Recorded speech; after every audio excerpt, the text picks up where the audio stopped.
గలతీలకు రాసినటువంటి పత్రిక 4వ అధ్యాయం 19వ వచనంలో అపోస్తలుడైన పౌలు గారు అంటున్నాడు, నా పిల్లలారా, యేసుక్రీస్తు ప్రభువారి యొక్క స్వరూపము మీ యందు ఏర్పడు వరకు కూడా మీ విషయమై మరలా నాకు ప్రసవ వేదన కలుగుచున్నది. స్తోత్రం దేవా సర్వోన్నతుడా. ఈ సమయంలో ఈ యొక్క వాక్యాన్ని ధ్యానిస్తూ ఉండగా, ప్రతి వారు వినిచి ఉండగా వారి జీవితాల్లో వినూత్నమైనటువంటి మార్పులు, వినూత్నమైన కార్యాలు జరుగును కాక తండ్రి. యేసు నామమున ఈ వాక్యం వెల్లడగొడుతుండగా ప్రతి చీకటి జీవితాలు వెలిగించబడును కాక, ప్రతి అంధకార శక్తులు లయమైపోను కాక తండ్రి. యేసు నామములో ప్రార్థించి నమ్మి పొందుకుని నమ్మ పరమ తండ్రి, ఆమేన్. హల్లెలూయా. జాగ్రత్తగా వినండి ప్రియులారా, చాలా అద్భుతమైనటువంటి మాట ఇక్కడ దేవుడు మనకి సెలవిస్తూ వచ్చున్నాడు. పౌలు గారు అంటూ ఉన్నాడు కదా, నా పిల్లలారా, క్రీస్తు స్వరూపం మీ యందు ఏర్పడు వరకు, క్రీస్తు స్వరూపంలోకి మనం మార్చబడాలంటండి, క్రీస్తు స్వరూపంలోకి మనం మార్చబడాలంటండి. ఆయన ప్రసవ వేదన పడుతూ ఉన్నాడంట. మరలా నాకు ప్రసవ వేదన కలుగుతూనే ఉన్నది. హల్లెలూయా. ఒక సేవకుడు జీవితంలో జరిగిన సంఘటన మీతో పంచుకోవాలని చెప్పి ఆశపడుతున్నాను. ఒక సేవకుడు ప్రయాణమై వెళ్తూ ఉన్నాడంట. వెళ్తూ ఉంటుంటే అక్కడే ఒక హ్యామర్, అంటే ఒక మరి ఈ యొక్క కత్తులు చేసేటువంటి వ్యక్తి తన యొక్క ఇబ్బంది కోణములో ఒక ఐరన్ రాడ్ని పెట్టాడు.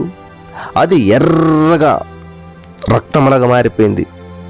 ఆ యొక్క బొగ్గుల్లో పెట్టి దాన్ని కాల్చి కాల్చి కాల్చి చూస్తే అది ఎర్రగా అయిపోయిందంటండి.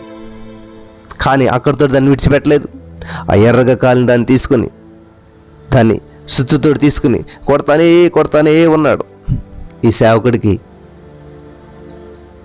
ఆలోచన వచ్చిందంట, బాధ కలిగినట్టు అయిందంట. ఆల్రెడీ ఇప్పుడు దాకా దాన్ని ఇబ్బంది కోణంలో పెట్టావు, ఇప్పుడు వరకు దాన్ని శ్రమల్లో పెట్టావు, ఇప్పుడు వరకు ఇబ్బందులు పెట్టావు, ఇప్పుడు వరకు దాన్ని ఉగ్రతలో పెట్టావు, ఇప్పుడు వరకు దాంట్లో మరి ఎంతో భయంకరమైన పరిస్థితులు కూడా వెళ్తూ ఉన్నది.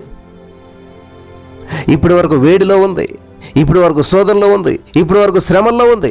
మళ్ళీ దాన్ని బయటికి తీసి సుత్తితో కొడుతున్నావేంటి, మళ్ళీ దాన్ని బయటికి ఇంకా ఇబ్బంది పెడుతున్నావేంటి అని అడుగుతూ వచ్చాడంట. పిల్లలు గమనించాలి, ఆ సేవకుడు వేస్తున్న ప్రశ్నలు వింటూనే ఆ యొక్క హ్యామర్, ఆ యొక్క మరి ఆ యొక్క ఇనప వస్తువులను తయారు చేసిన వ్యక్తి దాన్ని ఆ హీట్లోంచి తీసి, మరి ఆ వేడి ఇబ్బందికరమైన కోలిమ నుంచి దాన్ని తీసి బయటికి ఆ సిమెంట్ పెట్టి కొడుతూ ఉన్నాడు. దాన్ని ఇంకా కొడతానే ఉన్నాడు.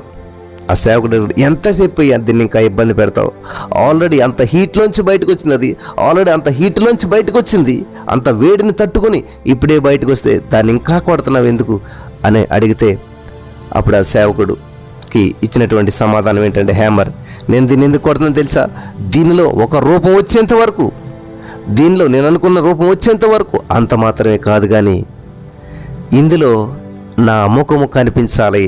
హల్లెలూయా. దీనిలో నా యొక్క ముఖము కనిపించాలి.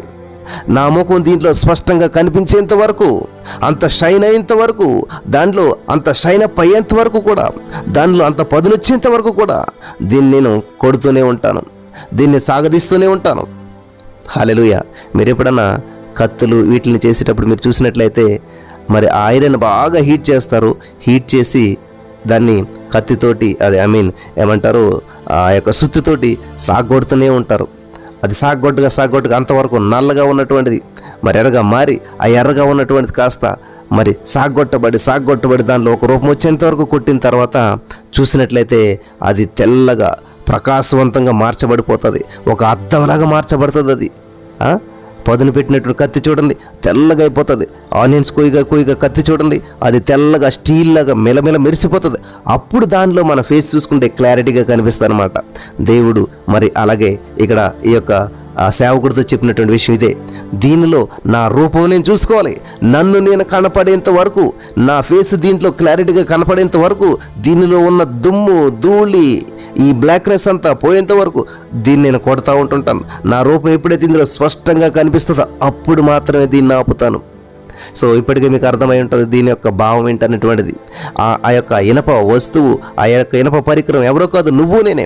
ఆల్రెడీ నేను శ్రమల్లో ఉన్నాను.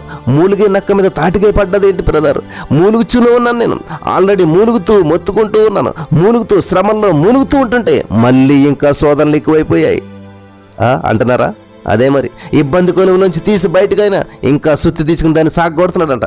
అలాగే నేను ఆల్రెడీ శోధనలో ఉన్నాను, అప్పుల్లో ఉన్నాను, అనారోగ్యంలో ఉన్నాను, సమస్యలో ఉన్నాను, అయినా కూడా ఇంకా ఎక్కువవుతూ ఉన్నాయి, ఇంకా శోధనలు ఎక్కువవుతూ ఉన్నాయి, ఇంకా శ్రమలు ఎక్కువవుతున్నాయి, ఇంకా ఇబ్బందులు ఎక్కువవుతున్నాయి అని మీరు అనుకుంటున్నట్లయితే ఎందుకనే తెలుసా? దేవుడు ఎందుకని వాటిని ఎలా చేస్తూ ఉన్నాడు తెలుసా? శ్రమలు ఇబ్బందులు మాత్రం దేవుడు ఇవ్వడు, శోధనలు మాత్రం దేవుడు ఇవ్వడు.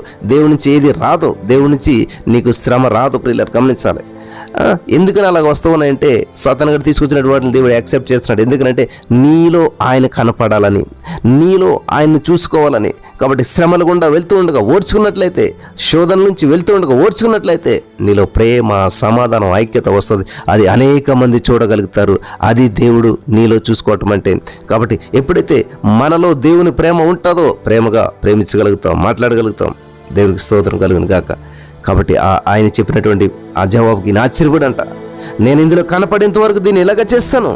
ఎప్పుడైతే నా ఫేస్ ఇందులో నీట్గా కనిపిస్తుందో అప్పుడు దీన్ని నేను వాడుకోవటం ప్రారంభిస్తాను అని చెప్పాడు అంటండి. కాబట్టి ఈ రోజున మీరు శ్రమల్లో ఉన్నారా? ఇబ్బందుల్లో ఉన్నారా? మూలుగుచున్న నక్కపై తాటికే పడ్డట్టుగా మీ మీద శ్రమలు, నిందలు, అవమానాలు పడుతూ ఉన్నాయా? ఎంత ప్రార్థన చేసినా కూడా జవాబు రావట్లేదు అన్నట్టుగా ఉన్నదా? Don't worry. దేవుడు ఒక ప్రణాళిక మీ కొరకు సిద్ధం చేశారు. అది స్వతంత్రించుకున్నట్టుకు దేవుడు మీకు సహాయం చేసి నడిపించును గాక. ఆమేన్.